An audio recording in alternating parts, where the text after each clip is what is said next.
Doctor Babasaheb Ambedkar గారి 69వ వర్ధంతి కార్యక్రమం జరుగుతూ ఉంది.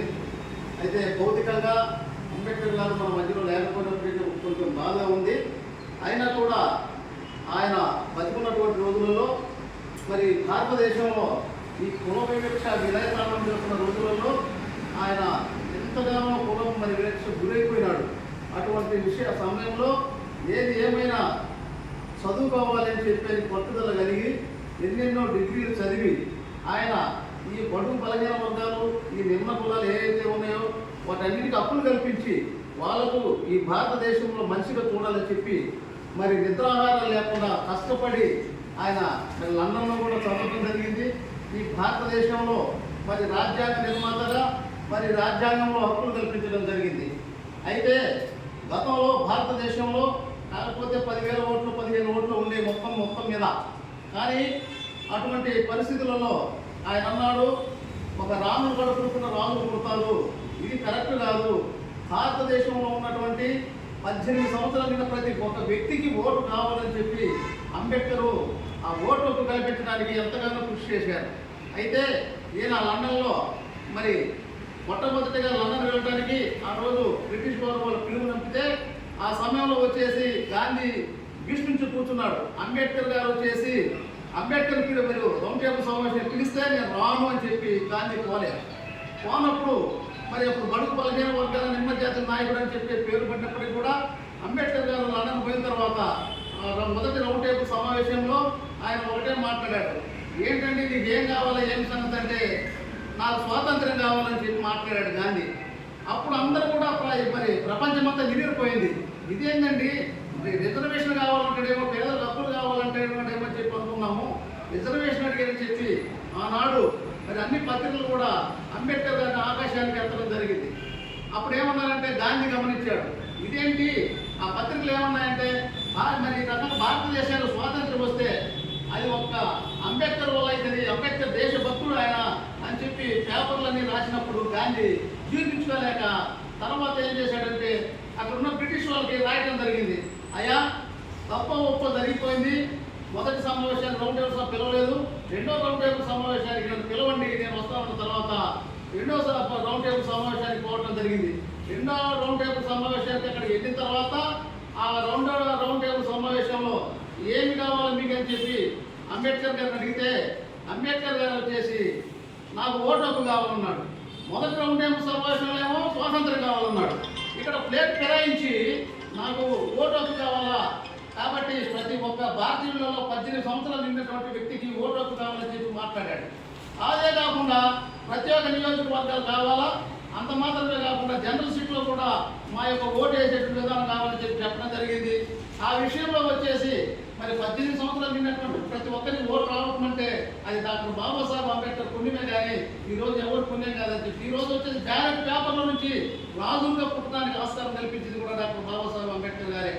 అయితే అటువంటి గొప్ప మహోన్నతమైనటువంటి వ్యక్తి ఈరోజు మనకు మరి భారతదేశంలో మరి యొక్క బడుగు బలహీన వర్గాలందరికీ కూడా అస్పృశ్యంగా ఉంటూ మనిషిగా మరి మృగం కంటే బలం మరి ఎంతో నీచంగా బ్రతుకుతున్నటువంటి వాళ్లకు రాజ్యాంగంలో ఆర్టికల్ 17 ప్రకారంగా మరి ఆయన వచ్చేసి అస్పృశ్యత అంటరాంతనం అని నేరం అని చెప్పి చెప్పడం కూడా జరిగింది.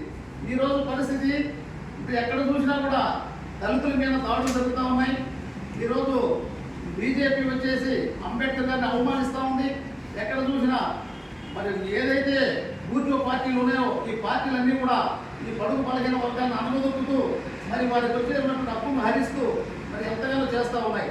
కాబట్టి ఈరోజు మనం వచ్చేసి మరి ఈ యొక్క భారతదేశంలో మనం బతకాలన్నా మన హక్కులు కాపాడుకోవాలన్నా రాజ్యాంగాన్ని కాపాడుకోవాలన్నా కూడా మనం అంతా కూడా ఏం చేయాలంటే మనం వచ్చేసి ఎస్సీ ఎస్టీ బీసీ ముస్లిం మైనారిటీలు అందరం కలిసి కూడా ఈ యొక్క మనకు ఉన్నటువంటి పార్టీ ఏదైతే ఉందంటే all India Bahujan Samaj party ఈరోజు అందరి హక్కులు కాపాడటానికి అది ముందుకు వచ్చింది. కాబట్టి ఈ పార్టీ ద్వారా మనం అందరం మమేకమై ఆల్ ఇండియా బహుజన సమాజ్ పార్టీని మనం అందరం ప్రోత్సహించే పార్టీలో మనం ఉంటూ పార్టీని బలోపేతం చేసుకుని ఈ యొక్క మరి ఆంధ్రప్రదేశ్లో ఉన్నటువంటి మరి అన్ని జిల్లాలలో అన్ని కమిటీలు వేసుకొని అదేవిధంగా నియోజకవర్గాలు మండల కమిటీలు బూత్ కమిటీలు వేసుకొని నిరంతరం మనం వచ్చేసి ఆ పార్టీని కృషి చేసి తీసుకొచ్చుకున్నట్లయితే మనమే వచ్చేసి ఎమ్మెల్యేలు అవుతాం, ఎంపీలు అవుతాం, మనమేమో ఒకటి ఆధిపత్యం తొలగిపోతుంది.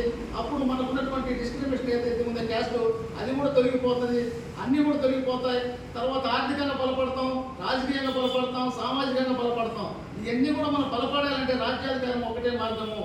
ఎందుకంటే మాది మాస్టర్కి ఎప్పుడో చెప్పాడు అంబేద్కర్ గారు. కాబట్టి రాజ్యాధికారమే మాస్టర్కి. బట్టి ఆ రాజ్యాధికారం లేకపోతే ఎన్ని సంవత్సరాలు గడిచినా ఇక్కడే ఉంటారు. ఇప్పుడు దాదాపు 77 సంవత్సరాలు గడిచినా కూడా మనలో మార్పు రావడం లేదు. కారణం ఏంటంటే రాజ్యాధికారం లేదు. కారణం ఏంటంటే ఏ కులాలు అయితే రాజ్యాధికారానికి రావో కులాలు అంతరించిపోతాయి. కాబట్టి ఇంకా ఎన్ని సంవత్సరాలు ఉన్న రాజ్యాధికారం రాకపోతే మన బ్రతుకులు ఎట్టే పోతాయి. కాబట్టి ఏదైతే డాక్టర్ బాబాసాహెబ్ అంబేద్కర్ చెప్పారో ఆ రాజ్యాధికారం వైపు మనం అడుగులేయాలి. మనం అంత ఐక్యంగా ఉండాలి, పోరాటం చేసి రాజ్యాధికారం సాధించుకున్నప్పుడు మనకు అన్ని విషయాలలో మరి బలోపేతమవుతాం. మనుషులుగా మనల్ని ఎవరు కూడా మరి మన దాడులు చేయడానికి రాదు.